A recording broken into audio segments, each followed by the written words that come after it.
그들이 먹을 때에 예수께서 떡을 가지사 축복하시고 떼어 제자들에게 주시며 이르시되 받아서 먹으라 이것은 내 몸이니라 하시고 또 잔을 가지사 감사 기도하시고 그들에게 주시며 이르시되 너희가 다 이것을 마시라 이것은 죄 사함을 얻게 하려고 많은 사람을 위하여 흘리는 바 나의 피 곧 언약의 피니라. 아멘. 예, 새해 예배를 드리는데 또 아까 방송에서 우리 텔레비로 다른 큰 교회들 예배 드리는 걸 보니까 새해에 옷도 새롭게 만들고 어떤 여러 가지로 무언가 새로운 분위기를 만들기 위해서 여러 가지로 하는 그런 내용, 그런 것을 조금 봤습니다.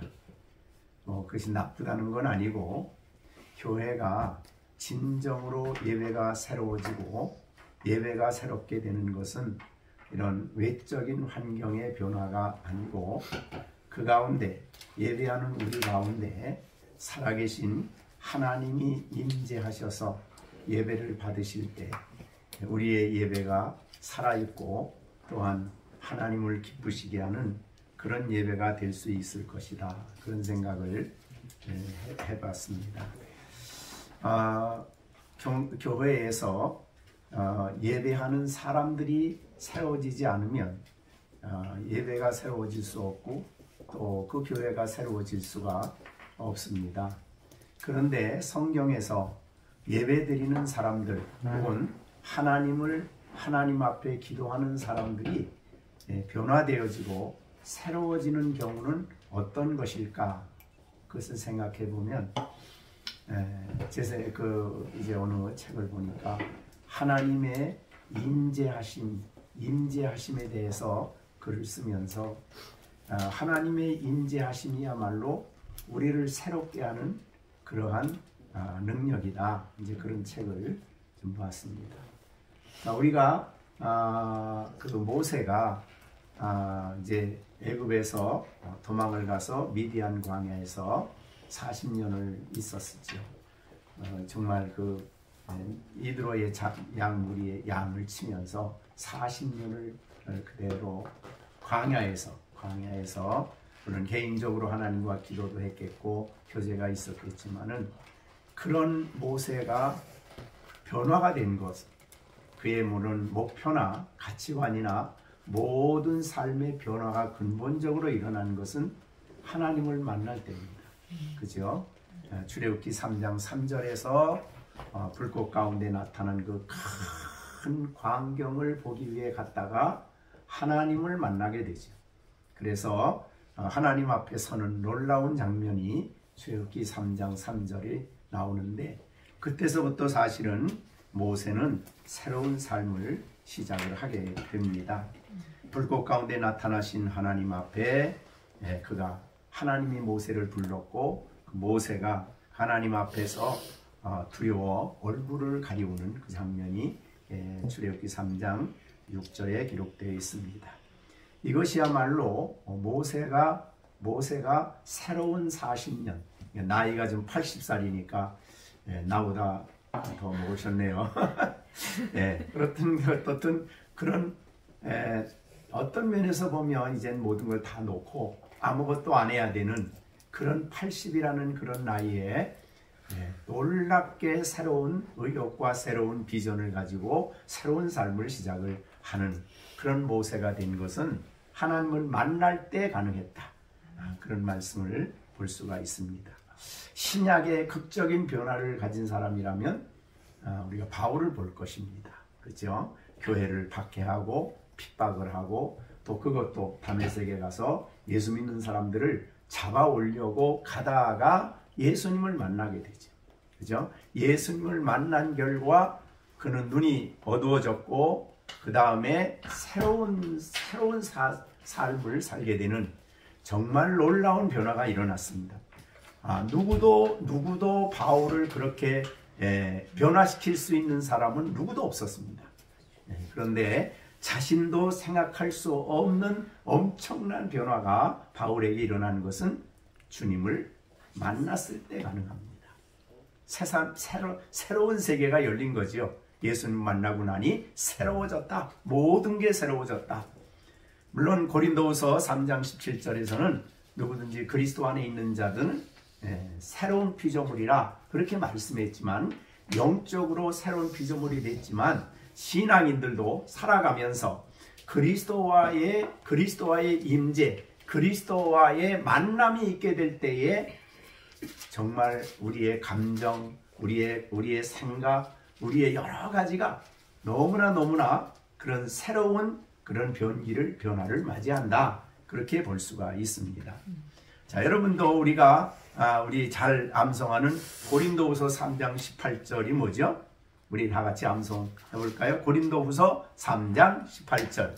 우리가 다 수건을 벗은 얼굴로 거울을 보는 것 같이 주의 영광을 보매 그와 같은 형상으로 변화하여 영광에서 영광에 이르니 곧 주의 영으로 말미암으니라. 그러니까 우리의 변화는 그 영광을 볼 때 가능한 거죠. 그 영광은 하나님의 영광인데 어디서 그 영광을 보느냐? 예수님에게서. 그리고 거기서 거울을 보는 것, 수건을 벗은 얼굴로 거울을 본다는 그 거울이라는 내용은 사실은 복음입니다. 복음 안에 나타난 예수 그리스도의 영광 속에 보여진 하나님의 영광을 대면할 때, 또 우리가 요한복음 1장 16절은 뭐지요? 우리가 다 그의 충만한 데서 받으니 은혜 위에 은혜로라. 그러니까 우리의 신앙생활은 예수 그리스도를 통해서 하나님을 만나게 될 때, 하나님의 임재를 알게 될 때 사실은 내면의 변화가 일어나는 겁니다. 생각, 감정, 정서 모든 것이 달라지는 그런 변화가 일어난다. 그렇게 볼 수 있어요. 그러니까 성도가 오늘보다 내일이 달라지고 작년보다 올해가 달라지는 것은 예수 그리스도 안에 있는 하나님의 영광을 볼 때입니다. 그래서 우리가 고린도후서 4장 6절에서는 뭐라 그랬죠? 4장 6절에서 고린도후서 4장 6절에서 보면 어두운 데에 빛이 비치라 말씀하셨던 그 하나님께서 예수 그리스도의 얼굴에 있는 하나님의 영광을 아는 빛을 우리 마음에 비추셨어요. 그 빛을 받을 때에 우리가 변화가 된다 이 말이죠. 그러니까 신앙인의 변화는 그렇게 변화가 점점 되는 게 성화인데, 변화되다가 나중에 궁극적으로 완전한 변화는 언제가 되냐면 예수님을 직접 대면할 때, 우리가 하나님이 우리를 영화롭게 만들므로 우리의 성화가 완성이 되는 거죠. 그러니까 성경 전체적으로 볼 때는 우리가 하나님과 가까이 하고 하나님의 임재 속에서 하나님을 대면할 때 우리가 변화가 된다. 여러 가지로 내면이 변화가 되간다. 성화가 이루어져 간다. 그러니까 우리가 교회에서나 어디에서나 뭐 좋은 글을 배우고 좋은 것을 배워서 이렇게 해야지 라고 했다고 해서 그 내면이 변화가 되느냐? 그렇지 않다는 거예요. 윤리도덕은 사람의 내면을 바꿀 수가 없어요. 그러나 주님과 대면하고 그 영광을 대면할 때에 우리의 모습이 변화되어 간다라고 볼 수가 있는 것이죠. 그래서 우리 신앙인의 성장은 내면의 속사람의 성장이지 몇 가지 글을 더 많이 알았다. 그래서 성장했다가 아닙니다. 내면의 속사람이 성장하는 것은 그리스도와 만남 속에서 이루어진다. 그렇게 볼 수 있어요. 그런데 우리가 이 땅에 사는 동안 예수님 재림하실 때까지 우리의 가는 모든 인생길은 하나님의 자녀로서 우리가 점점 변화되어 가는 것을 성화라 그러는데, 그 성화가 이루어지는 길은 임재하신 주님을 만날 때 가능하다는 것이죠. 근데 그 주님을 만나는 대표적인 이 신앙 중에 하나가 바로 성찬식입니다. 자, 그래서 성찬식을 할 때에 성찬식과 통해서 하나님이 우리에게 은혜를 주시는데 그 은혜를 주시는 주님으로 우리 가운데 임재하신다는 것이죠. 그래서 우리가 지난번에 캐도릭은 화채설이에요. 화채설은 뭐냐면 그 떡과 잔이 실제로 예수님의 살과 피가 된다. 그래서 실제로 그 미사는 실제 골고다의 십자가를 재현하는 것입니다. 왜? 예수님의 몸과 살이 피가 거기 있으니까. 그걸 화채설이라 그러는데 그렇지 않다라는 것이 이제 우리의 입장이었어요. 그리고 이제 루터 계통은 조금 달라져서 실제 몸은 거기에 실제 눈에 보이는 예수님은 없는데 그냥 캐도릭은 성찬을 볼 때 그게 뭐예요? 실제 예수님의 몸이에요. 몸. 실제 몸이라 해요. 그걸 화채설이라 그러죠. 근데 로마 계통, 루터 계통은 그게 아니라 눈에 보이지 않는 예수님이 떡이라는 잔이라는 그 내면에 임재하여 있다. 그래서 공재 같이 임재한다. 그래서 공재설이라 그래요. 근데 사실은 예수님이 몸을 언제 입으셨냐? 몸을 가지셨죠? 이 땅에 오실 때죠. 그래서 그 이전에는 하나님이 삼위일체로 계셨는데, 그죠? 성탄절에 이 땅에 오실 때에 사람으로 오셨죠. 그래서 예수님은 우리의 똑같은 우리의 몸을 가지셨고 인성을 가지셨어요.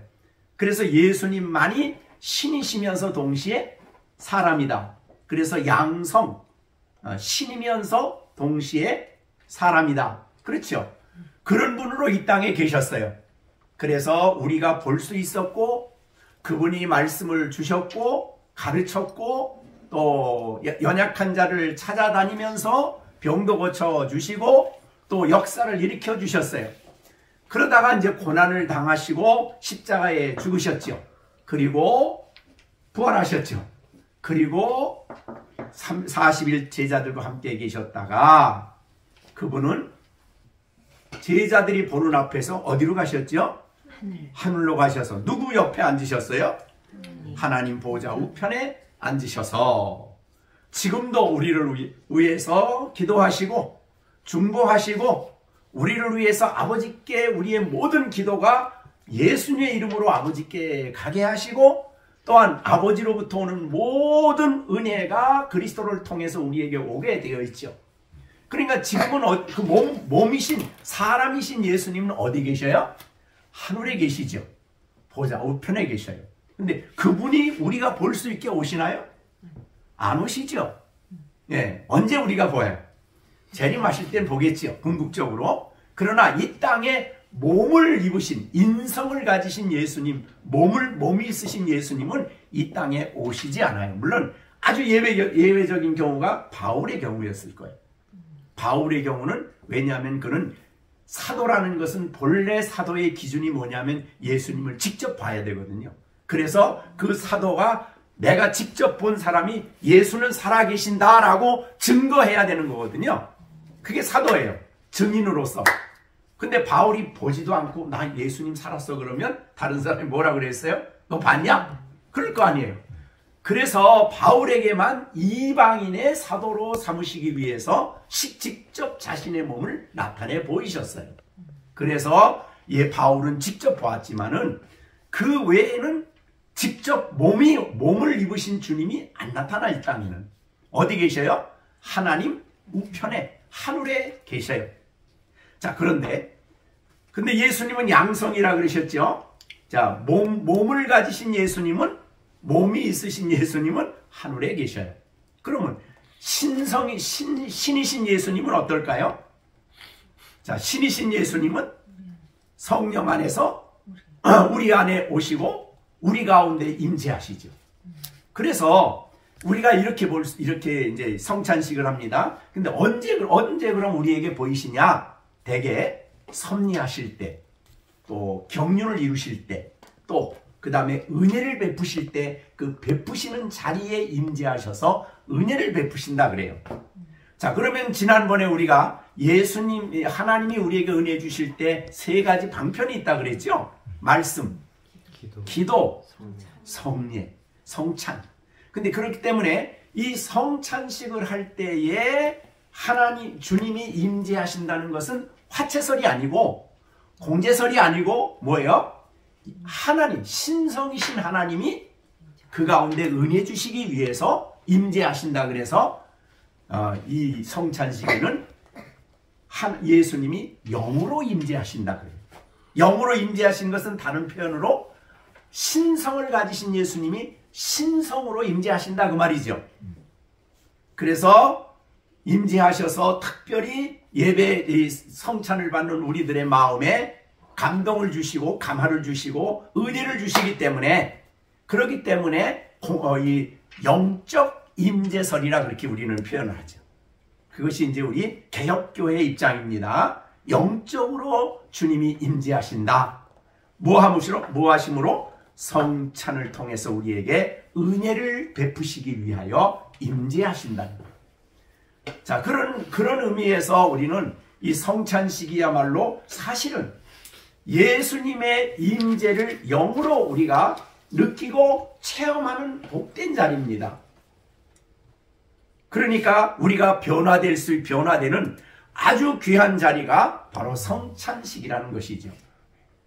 그래서 이거를 너무나 이제 초칼빈주의로 가버리면은 그거는 뭐 그냥 하나의 형식이고 중요한 거는 믿음으로 보는 거다 그러는데 그렇진 않아요. 성찬식 자체가 그냥 하나의 상징적인 의미도 있지만 상징에 끝나질 않아요. 아주 중요한 의미가 그 속에 신비로운 진리가 성찬식에 포함되어 있는 것입니다.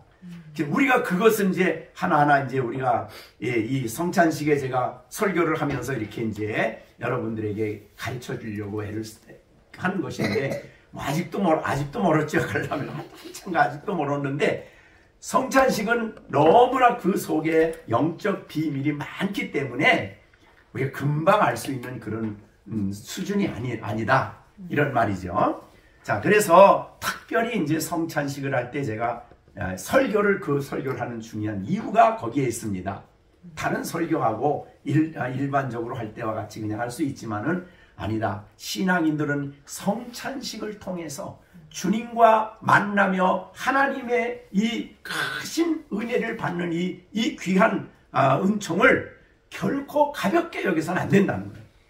우리가 매번 하진 못하지만 그런 의미로 성찬에 대해서 우리가 잘 이해하는 일이 굉장히 중요하다.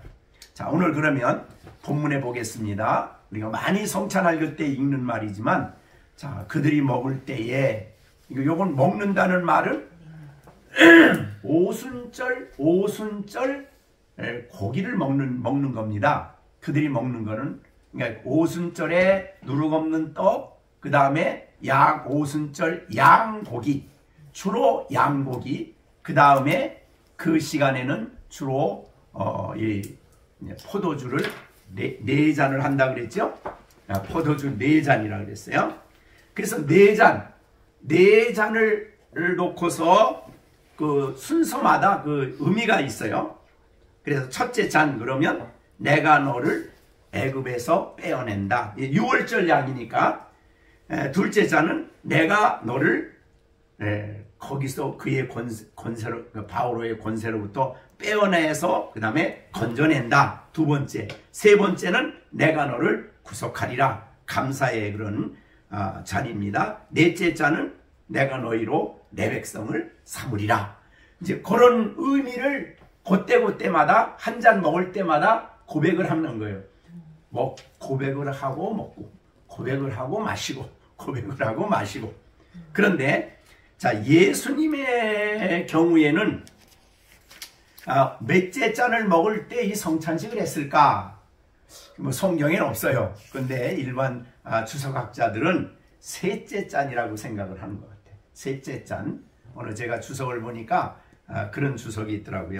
그래서 속죄의 은혜, 구원받은 것을 감사하면서 하나님께 이 성찬식을 했다. 그러니까 이제 옛 언약 안에 있던 유월절 먹는 거를 끝내시고 이제는 새 언약 안에 있는 성찬식으로 바꾸신 거죠. 그러니까 옛날에 있던 유월절 음식을 먹는 거를 성찬식으로 바꾼 거예요. 그러니까 옛날에 먹었던 포도주 잔을 이제는 새 언약을 이루는 잔으로 바꾸신 거예요.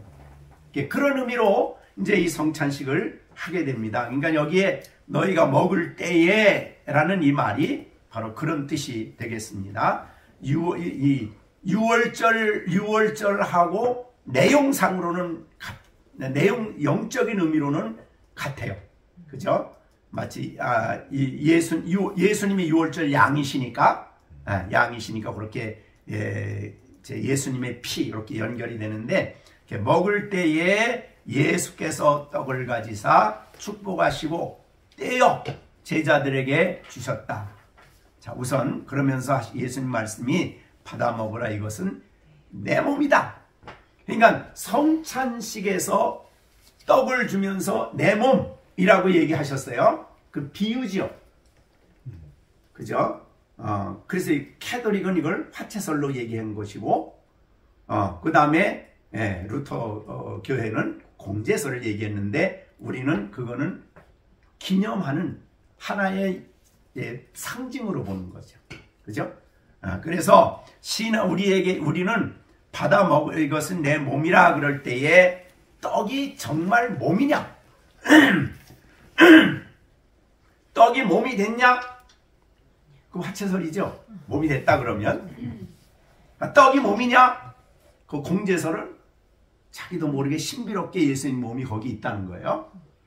근데 우리는 비유다. 예수님의 몸을 비유적으로 설명하기 위해서 떡을 사용하셨다. 그렇게 보는 거죠. 그 다음에 이제 28절. 이것은 죄의 사함을 얻게 하려고 많은 사람을 위해 흘리는 바 나의 피 곧 언약의 피다. 예수님의 피다 그럴 때 포도주 잔을 주면서 야 이거 피야. 그 포도잔이 직접 피라 그러면 그게 무슨 소리예요? 화채설이 되는 거고, 그죠? 그 잔 속에 피가 눈에 안 보이지만 거기 와 있다 그러면 공제설이 되는 거고, 그것은 예수님의 피를 설명하기 위해서 상징적으로 사용한 것이다 그러면 우리의 기념설이 되는 겁니다.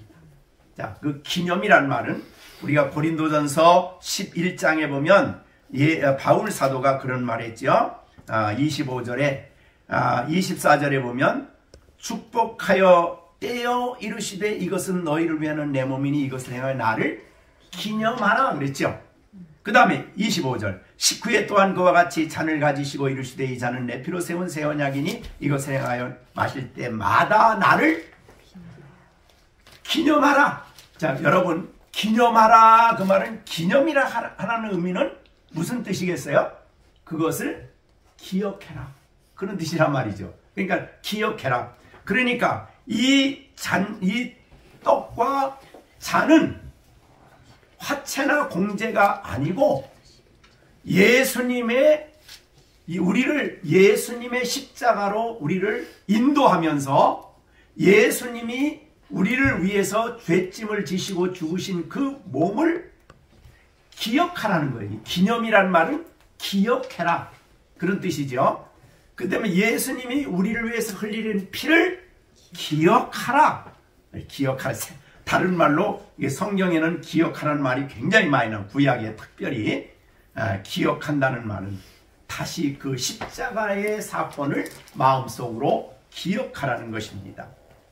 그러면 예수님의 십자가를 생각하게 되죠. 예수님의 십자가를 우리가 묵상하고 생각하게 돼요. 그래서 이 성찬식의 중요한 것은 아까 첫째로 하나님이 그 가운데 영적으로 주님이 임재하신다. 그래서 우리는 성찬을 통해서 영으로 예수님을 바라보는 겁니다. 영으로 믿음으로 예수님이 우리 가운데 임재하셨다는 것을 믿는 거예요. 그러니까 성찬은 굉장히 신비로운 그런 복이 그간이 있는 거죠. 두 번째는 우리를 십자가로 나아가서 예수님의 고난받으신 예수님의 몸과 피 흘리신 예수님의 십자가를 기억하게 한다. 생각하게 한다 그 말이죠. 우리를 바라보게 하는 겁니다. 그래서 예수님의 십자가는 우리로 하여금 이렇게 예수님을 그리스도께로 나아가게 만드는 혹은 십자가로 나아가게 만드는 이와 같은 일을 우리에게 하는 것이 성찬식이다. 두 번째는 기념입니다. 자, 그런데 오늘 집중적으로 여러분들에게 좀 강조하고 싶은 것은 요겁니다. 오늘 본문에 보면 받아 먹으라. 예수님이 받아 먹으라 그런 말을 했어요. 그러면 주는 거지요. 자, 그래서 성찬은 우리를 예수님의 십자가로 가까이 나가서 믿음으로 예수님의 십자가를 바라보게 하는데 이거는 기념이죠. 기념. 바라보게 하고 생각하게 하는 거. 세 번째는 여기에 주시는 거예요. 먹어라.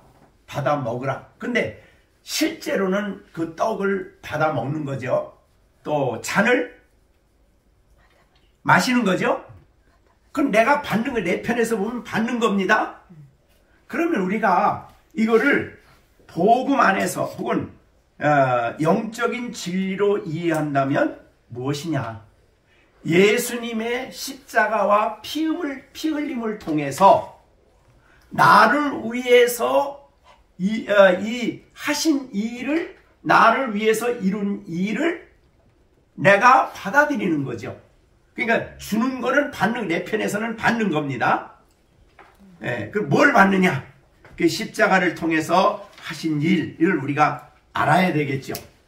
그래서 우리가 하이델베르그 요리문답에 보면 제 76번에 이런 말이 있어요. 하이델베르그 요리문답 책인데 거기 76번에 보면 그랬습니다. 십자가에 달린 그리스도의 몸을 먹고 거기에 흘린 그의 피를 마신다는 것이 도대체 무슨 뜻이냐? 마신다는 게 뭔 뜻이냐? 먹고 마신다는 게 무슨 뜻이냐? 그것은 예수님의 몸과 피를 통해서 우리를 위해서 이루어 놓으신 진리들을 내가 받아들이는 거예요. 그래서 내 편에서 보면 먹는 거요, 받아들이는 거죠. 그래서 그 뜻이 뭐냐? 이렇게 질문을 했어요. 자, 그러면 예수님이 십자가와 피 흘림을 통해서 고난받으시고 피 흘림을 통해서 우리가 받은 게 뭐냐? 뭐겠습니까? 맨 먼저 얼른 떠오르는 것은 우리 죄를 용서받는 거죠. 구속함을 얻는 거죠. 그러니까 이거는 예수님이 주신 거예요. 우리에게 구속함을. 그래서 예수님의 피와 예수님의 십자가의 죽으심을 믿는 성도에게 예수님이 죄를 사했다라고 죄를 용서해 주시고 사해 주시는 거죠. 그런데 이것이 구속이란 말은 모든 죄를 단번에 다 용서해 주시는 거죠. 그리스도 밖에 있는 모든 죄입니다. 그리고 정죄받을 모든 죄를 단번에 다 용서해 주시는 그것을 바로 말씀하신 내용이다 그 말이죠. 그게 우리가 받은 거죠. 그걸 생각하면 우리가 너무너무 감사하고 감격스러운 거죠. 생각하면 그거 없으면, 그거 못 받았으면 영원히 정죄를 받아서 영원히 지옥에 가야 되는. 그래서 여러분들이 이번에 읽을 책이 지옥과 천국이에요. 그 좀 잘 읽으셔서 야, 내가 예수 안 믿었더라면, 속죄함 안 받았더라면 이 지옥을 가야 되는 건데, 그리고 천국이 얼마나 위대한가를 알면은 여기를 가게 됐다는 거죠. 구속함을 얻음으로 이곳을 가게 됐다는 것이죠. 그것도 내가 공로나 의가 있어서가 아니라 전적으로 예수님의 이 땅에 오심과 의를 행하심과 죽으심과 피 흘리심을 통해서 전적으로 우리는 마땅히 지옥을 가야 되는데 갈 것밖에는 다른 길이 없는데 우리가 용서를 받고 구속함을 얻고 하나님 나라에 가게 됐다. 우리가 이거를 생각하면 너무너무 감격하고 감사한 거지. 아유, 그거 또 들은 소리인데 그 소리는 또 들어도 좋은 겁니다. 그래야 그게 신앙인들이요. 자, 우리 시온이 아침 먹었으면 내일 아침 안 먹을까요? 아니요, 먹어야 돼. 먹어야 돼요. 안 먹으면 큰일 납니다. 근데 먹을 때마다 맛이 달라요? 맛이 있어요, 없어요? 있어요. 맛이 있어요. 안 먹으면 큰일 나. 근데 배가 고플수록 맛있어요. 더 맛있어요. 자, 우리가 그래서 예수님은 이런 말을 했어요. 명절 끝날 곧 큰 날에, 요한복음 7장 37절에서 명절 끝날 곧 큰 날에 예수께서 서서 외쳐 이르시되 누구든지 목마르거든 내게로 와서 마시라. 그러니까 목마른 사람만이 초대를 해요. 그 말은 하나님의 진리에 대한 목마름이에요. 하나님의 진리에 대한 목마름은 마셔도 또 마셔야 돼. 물은 아무리 마셔도 또 물을 마셔야 되듯이 우리는 이 영광스러운 진리들은, 구속의 진리는 우리의 목마름을 해결해주는 진리예요. 그래서 우리로 말하면 속죄함을 얻었으면 평안을 얻게 되고 감사가 하게 되고 소망을 갖게 되고 감격하게 되기 때문에 사실은 다른 말로 표현하면 행복하다 그 말이죠.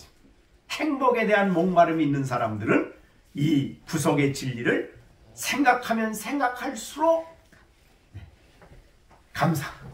감격스러워. 자, 그렇기 때문에 우리는 이 성찬식을 통해서 받아들이는 거예요. 이미 알고 있는 진리지만 또 받아들이고, 야, 마셔라. 이거 내가 주는 것을 먹으라, 마시라 했을 때에 그걸 다시 받아들이고 또 받아들이는 거죠. 그럴수록 어떻게 돼요? 우리 마음에 기쁨과 감격과 확신이, 구속의 은총에 대한 확신이 내 안에 더 있게 돼요. 그래서 대개 이 성찬식은 우리의 믿음을 더 확실하게 해주기 위해서 하나님이 세워주셨다. 그러니까 우리가 구원받았다는 것을 더 확실하게 해주신다고 말이죠. 확신을 갖게 해주신다고 말이에요. 그러면 확신은 뭐냐? 대개 확신은 이 땅에서 그리스도인들이 누리는 천국이라 그래요. 그러니까 내가 속죄함을 얻은 것을 확신하게 될 때에 이 땅에서 나는 천국을 누려. 천국이 바로 그거라고 말이죠. 하나님 나라에 가고자 하는 확신이 내 안에 분명할 때에 내 안에는 천국이 이루어진다. 천국은 성령 안에서 의와 평강과 희락이니까 다른 말로 우리 안에 평강과 기쁨이 우리 안에 있게 된다. 그 말이죠. 그러니까 이 성찬을 통해서 성령이 우리에게 예수님을 통해서 주신 이 구속의 은총을 먹여주시면, 마시게 하면 우리 안에 이런 기쁨이 있게 된다. 그런 말이죠.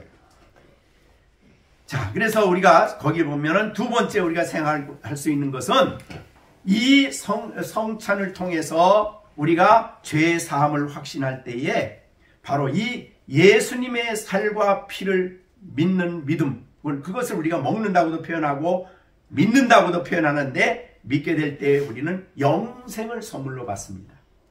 요한복음 3장 14절, 15절, 16절 여러분 잘 아시는 거죠? 모세가 광야에서 뱀을 든 것 같이 인자하여 들리려 하리니 이는 그가 그를 믿는 자마다 영생을 얻게 하심이니라. 하나님이 세상을 이처럼 사랑하사 독생자를 주셨으니 이는 그를 믿는 자마다 멸망치 않고 영생을 얻게 하리 함이라. 믿는 자예요. 그러니까 영생이 있음을 알게 돼요. 그러니까 이 성찬에 참여하면, 그러니까 이 예수님을 믿게 되면, 예수님의 보혈과 죽으심과 십자가의 피 흘리심을 믿게 되면 내 안에 하나님이 영생을 주신 거죠. 자, 그거를 요한복음 3장 14절에서는 모세가 광야에서 뱀을 든 것 같이 인자도 들려한다 그랬어요. 그러면 어떻게 돼요? 이는 그를 믿는 자마다 영생을 얻는다. 자, 우리가 뱀에 물리면 어떻게 돼요? 실제로 불뱀은 굉장히 독한 뱀이에요. 광야에서 굉장히 독한 뱀인데 그 뱀에 물리면 죽을 수밖에 없어요. 자, 근데 죽어갑니다. 그랬더니 모세가 하나님께 기도하니까 야, 저 나무에다가 노뱀을 달어. 그래서 쳐다보는 자는 다 산다. 그래서 다 죽어가는 사람이 있었어요. 그랬더니 노뱀을 만들어서 다 높은 데 달았어. 쳐다봐라. 모세가 하나님 말씀이 쳐다보면 산다고 했다. 그랬더니 다 죽어가던 사람이 무슨 소리야. 나한테 모세가 와서 약을 주시든지 손을 얹고 안수해 주시면 내가 낫겠는데 그러고 안 쳐다봤어. 그럼 어떻게 됐을까요? 그건 죽는 거예요. 근데 어떤 사람은 그 말씀을 그대로 믿고 쳐다보는 순간에 자기가 살았어. 하나님의 역사죠. 그 안에 삶이 온 거예요. 삶이, 새 생명이 온 거예요. 자, 우리가 예수님의 십자가를 믿음으로 바라보는 거예요. 바라보게 되면 우리 안에 뭐가 와요? 오늘 본문에는 광야에서는 육신의 생명이 왔지만은 우리는 믿음으로 바라보는 순간에 나를 위해 죽으시고 나를 위해 부활하신 그 예수님 믿는 순간에 내 안에 생명이 오는 거예요. 영생이. 근데 그 영생을 누가 주셨냐? 거기 광야에서 무도뱀처럼 하나님이 우리에게 영생을 주신 겁니다. 그래서 영원한 생명을 우리가 받게 된 거예요.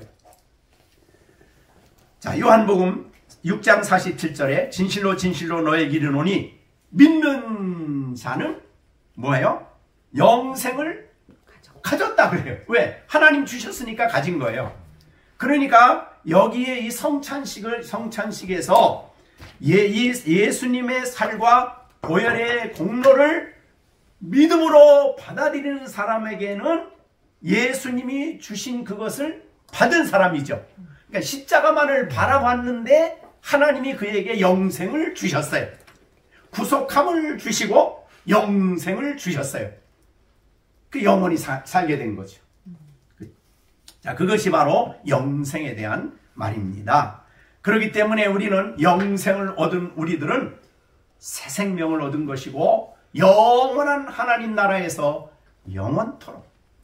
그래서 예수님을 믿는 자는 영원히 요한복음 6장 51절에 내가 하늘에서 내려온 것은 살아있는 떡이니 사람이 이 떡을 먹으면 영생하리라.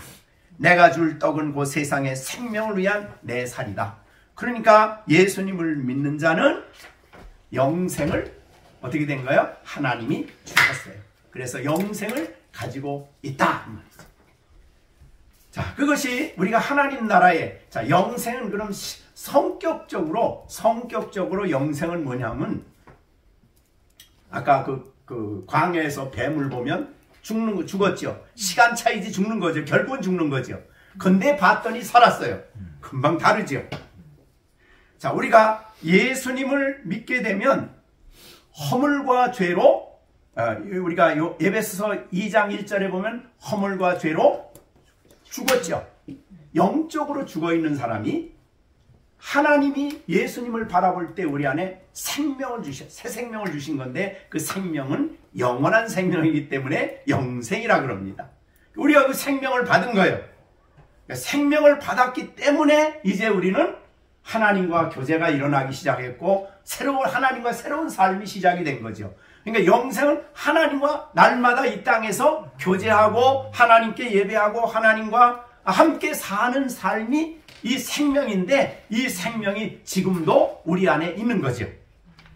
그러니까 영생은 생명이 우리 안에 있는데 그 생명은 영원하다. 더군다나 이제 영원한 하나님 나라에 가서는 영원토록 하나님과 함께 그 축복을 누리며 사는 것이 영생이라고 말이죠. 자, 우리는 영생을 소유한 그것을 생각할 때에 허물과 죄로 죽어서 죽으면 어떻게 돼요? 하나님과 교제가 단절이 된 거죠. 그게 죄로 인해 죽은 거죠. 완전히 끊겨졌어요. 근데 영생을 얻은 사람, 생명 얻은 사람은 하나님과 이 땅에서도 이미 교제하고, 그죠? 하나님과 가까이 하고, 하나님이 말씀을 듣고, 하나님을 기뻐하고, 하나님을 예배하고, 하나님과 교제가 일어난다 그 말이죠. 그래서 우리의 모든 삶은 사실은 생명을 얻은 성도가 누리는 삶이 이 땅의 성도들의 삶이에요. 그러니까 하나님 없는 삶이 아니라 하나님과 함께하는, 교제하는, 하나님을 가까이 하는 이런 삶을 우리가 이 땅에서 영생을 이미 누리고 그 생명은 이제 아직도 부족한 부분이 있지만은 하나님 나라에 가서는 완전하게 그 영생의 참모습이 나타나서 하나님과 함께 살아간다. 그런 의미가 되겠습니다. 자, 그러면 오늘 보니까 우리에게 구속함을 주셨고, 그죠? 그 다음에 우리가 영생을 선물로 받았습니다. 뿐만 아니라 예수님이 십자가에 죽으시고 부활하신 후에 그를 믿는 자들에게 예수님이 위대한 약속을 하셨죠. 그게 바로 성령을 보내주신다는 약속이죠. 그죠? 우리가 요한복음 14, 15, 16장에서 계속 말씀을 배운 거예요.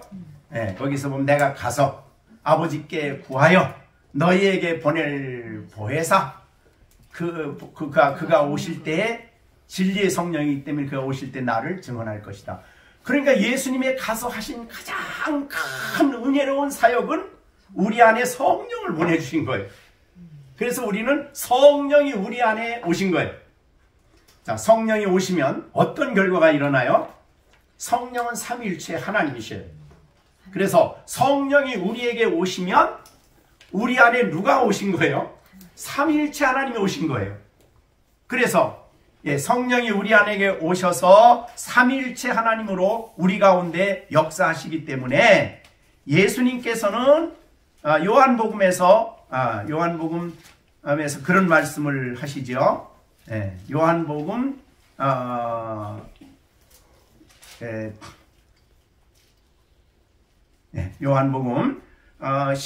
6장 56절. 여기도 6장은 성찬식을 얘기하는, 성찬식 설명하는 장입니다. 요한복음 6장 56절. 54절에 보면 내 살을 먹고 내 피를 마신 자는 영생을 가졌다. 이건 가진 거예요. 하나님이 주신 선물이니까 가진 겁니다.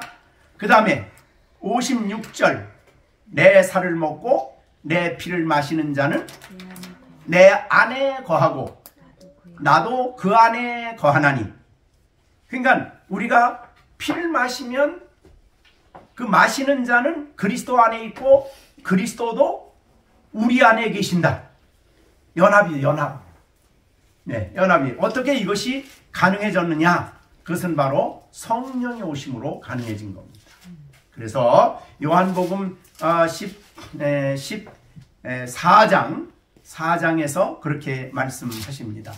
요한복음 14장 16절에서 이제 보혜사 성령을 보내주실 때에 보내주시면 성령이 오셔서 영원토록 너희와 함께 있는다. 그리고 20절 그날에 성령을 보내주신 그때입니다. 내가 아버지 안에 너희가 내 안에 내가 너희 안에 있는 것을 너희가 알리라. 자, 그러면 성령이 오시면 삼일체하고 우리하고 완전히 연합이 되는 겁니다. 연합, 한 몸이 되는 거예요. 이게 엄청난 일이죠. 하나님이 오시면 여러분이 아들 안에 그러니까 아버지가 여기가 그날에는 내 예수님이 아버지 안에 내가 아버지 안에니까 너희가 내 안에 내가 너희 안에. 그러면 우리 안에 누가 있어요? 아버지가 여기 이 말씀 보면 아버지가 계시고 아들이 계시죠. 그런데 그 아버지와 아들은 성령과 삼위일체이시죠. 그러니까 성령이 오심으로 말미암아 우리가 그리스도 안에 있고 그리스도가 우리 안에 있고 우리 모든 믿는 자는 그리스도 안에서 하나가 되는 거죠. 이거를 우리가 생각하면 누가 말한 대로 깜짝 놀랄 때 자다가도 생각하면 깜짝 놀랄 일이 엄청난 일입니다. 자, 우리는 에덴 동산에서 인간이 범죄하고 난 다음에 에덴 동산에 어떻게 됐어요? 쫓아냈죠. 왜? 죄 지은 사람들 다 쫓아냈죠.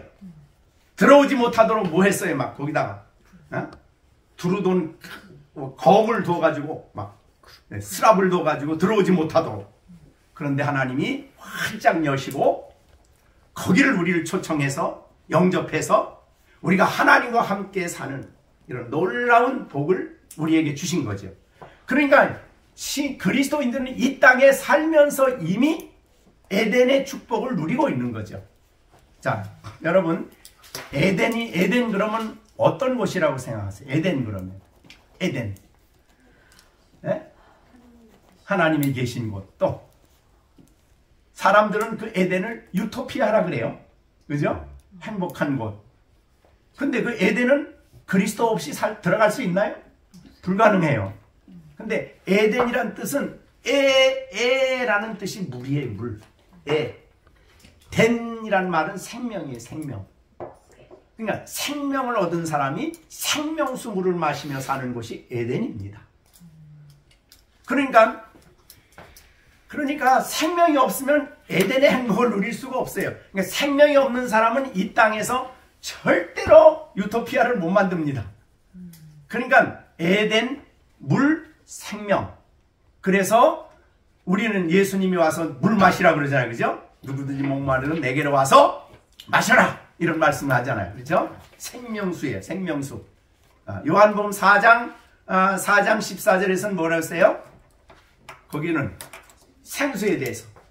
이 세상에 여인이 물을 마시는 자는 다시 목마르지만 내가 주는 물을 마시는 자는 영원히 목마르지 않는다 그랬어요. 그 속에서 영생하도록 솟아나는 샘물이에요. 그러니까 물이 있는 곳이 에덴이에요. 그러니까 거기 그 물을 마시며 사는 곳이 에덴이고 물이 충만한 사람은 생명이 있는 사람이죠. 에덴의 뜻도 그런 뜻이에요. 자, 그렇게 보면 여러분이 예수님의 성찬에 참여한다는 것이 바로 그것을 우리에게 확신시켜주고 다시 새롭게 해주는 것이 바로 이 성찬식이다 그 말이죠. 성탄식은 그래서 우리 다시 한번 성찬식은 영광의 주님이 임재해서 내가 너희 가운데 함께 있겠다. 그 임재를 상징적으로 보여주는 모습, 내용으로 보여주는 거예요. 예, 하나님은 내가 너와 항상 함께 있겠다. 맞아요. 안 도신 것이 없기 때문에. 그러나 우리가 이 은혜를 받을 때 그 은혜로운 역사에 의하여 하나님이 주님이 나와 함께 계시구나 라는 것을 성찬식을 통해서 우리가 확신하게 된다. 그래서 이 성찬식은 성도들의 확신과 관련되어 있는 것이 성찬식입니다. 자, 세상 안 믿는 사람들은 성찬식 참석 안 하죠. 우리들은 기쁨으로 합니다. 자, 그래서 임재. 두 번째는 성찬식은 우리를 예수님의 십자가를 바라보게 하는 것이에요. 네, 그래서 예수님의 십자가를 향하게 해요. 생각하게 해요. 그 다음에 예수님의 십자가를 기억하게 해요. 그래서 십자가를 통해서 행하신 놀라운 일들을 우리에게 공급해 주셔요. 받아 먹어요. 우리가 그걸 받습니다. 그 대표적인 것이 구속, 그 다음에는 대표적인 것이 영생, 생명. 그것을 우리가 지금 받고 있습니다. 그 다음에 우리에게 날마다 하나님의 임재하심 안에서 그 은혜를 풍성히 공급받으며 하나님이 나와 함께 내 안에 계시는 이 엄청난 연합의 축복을 우리가 확인시켜주는 것이 성찬식이라고 말이죠. 연합. 연합이라는 것은 이제 주님 말씀한 대로 내가 아버지 안에, 아버지가 내 안에, 내가 너희 안에, 너희가 내 안에. 이거 엄청난 일이죠. 그러니까 이 요한복음 14장에 나오는 이 20절에 나오는 말씀은 사실은 이게 우리가 그 가치를 혹은 그 의미를 다 헤아릴 수 없는 말이에요. 그렇죠? 내가 아버지 안에, 너희가 내 안에, 내가 너희 안에 있는 것을 너희가 알리라. 근데 이게 조금 더 이제 우리 몸과 관련해서 고린도전서 6장에서는 그렇게 말했죠. 고린도전서 6장 말씀하신 대로 너희 몸은, 그죠? 너희 몸은 너희가 하나님께로부터 받은 바 너희 가운데 계신 성령의 전인 줄을 알지 못하느냐. 그러니까 우리 몸이 뭐라는 거예요. 그러니까 하나님이 계시니까 성전이에요. 성령의 전. 자, 성전이에요. 그러므로 너희는 너의 것이 너의 자신의 것이 아니다. 여러분 현대 서구 사상이나 현대 사상의 내용, 현대 사상을 한마디로 요약하면 뭘까요? 나는 내 거다. 이게 세상이죠. 나는 내 거야. 내 거. 너도 내 거고. 전부 다 자기 중심이에요. 그것이 바로 죄의 뿌리예요. 모든 고통의 원인이에요. 근데 예수님은 오늘 성경은 뭐라고 그래요? 나는 더 이상 너는 내 것이 아니다. 너는 내 것이다. 하나님이 자신의 것이라고 선언하는 거죠. 그리고 우리 안에 성령을 주신 거예요. 성령이 누구예요? 하나님이죠. 하늘과 땅을 창조하실 때 창세기에 수면에 운행하셨던 그분이 여러분의 마음을 보좌로 삼으시고 여러분 안에 거하여 계시는 거예요. 근데 가만히 계실까요? 아니죠. 가르치고 교훈하고 격려하고 위로하고 힘을 주고 예수님을 바라보게 하고 하나님을 의지하게 하고 이 모든 일을 성령이 우리 안에 하나님의 신이 하시잖아요.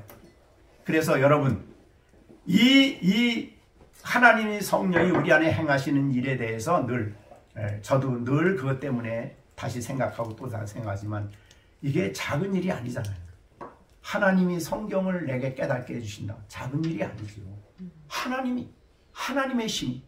그죠? 요한복음 14장 26절에 있는 것처럼 보혜사 곧 아버지께서 내 이름 보내실 성령 그가 너에게 모든 것을 가르치고 내가 너에게 말한 모든 것을 생각나게 한다고 그랬잖아요. 그러니까 우리가 살아갈 때 여러분이 성령이 갑자기 생각이 나. 그 생각나게 하는 거는 누가 하시는 일이라고요? 성령이 하시는 일. 나에게 유익을 주시기 위해서. 또 모든 하나님 말씀을 읽을 때 그거를 이해하고 깨닫게 하고 받아들여지게 하는 것이 성령이 하시는 일이에요. 그러니까 이와 같은 이 성찬식을 통해서 내가 하나님과 그리스도와 연합되어 있다는 것을 보여주는 것이 바로 이 성찬의 중요한 의미가 되는 거예요. 그래서 예수님은 나를 기념하라, 즉 나를 보라만 말하지 않고 주셨다. 실제로 떡과 잔을 주시면서 먹으라, 내 것으로 삼아라, 이렇게 말씀하신 거예요. 그러니까 세 가지를 우리가 잊지 말아야 됩니다. 자, 그래서 오늘 우리가 성찬을 참여할 때에 그런 믿음을 가지고 여러분이 성찬에 참여하셔서 우리 성찬에 주시는 그 의미를 또 복을 여러분들이 누려야 될 것입니다. 자, 어떻습니까? 그러니까 성찬식이라는 것이 사실은 아버지가, 칼빈은 늘 그런 말 했습니다. 성찬식을 설명할 때 칼빈은 첫 번째 그 말했어요. 하나님은 우리를 단번에 하나님의 자녀가 되게 하시고, 단번이죠. 자녀가 됐다, 취소했다, 또 자녀 삼았다 그러나요? 아니죠.